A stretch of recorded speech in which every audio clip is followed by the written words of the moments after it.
সুদীপাকে নিয়ে গাড়িতে ওঠার আগেই অদ্ভুত কাণ্ড ঘটায় আদিত্য। বিস্তারিত জানতে সম্পূর্ণ ভিডিও লাইক দিয়ে দেখতে থাকুন। গায়ত্রী ও অভ্রকে থানায় নিয়ে গেলে আদিত্য সুদীপাকে বলে পরমার কাছে থাকুন, পরমার বয়ান একমাত্র বড়মাদের বাঁচাতে পারে। এই বলে চলে যাওয়ার পরে পরমার জ্ঞান ফিরতে পরমা পুরনো কথা মনে করে অস্থির হয়ে পড়ে।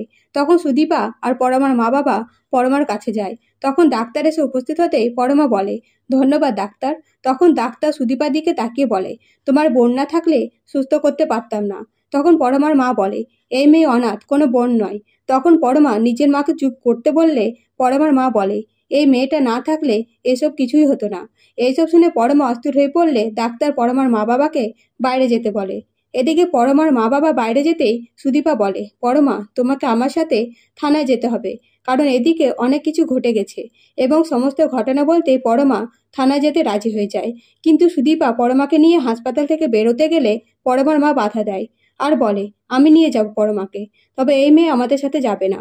এরপরে পরমার মা বাবা পরমাকে নিয়ে থানায় যেতেই পরমা সব সত্যি কথা বলে, নিজের ওপর দোষ নিয়ে নেয়।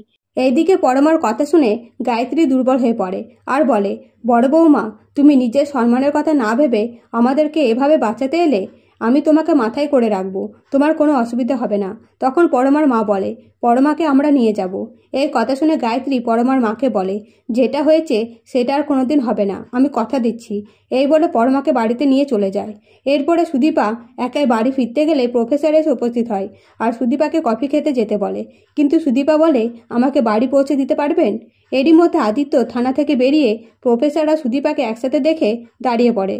তো আদিত্য কি প্রফেসরের সাথে সুদীপাকে যেতে দেবে? জানতে চ্যানেলটিকে সাবস্ক্রাইব করে পাশে থাকবেন। ধন্যবাদ।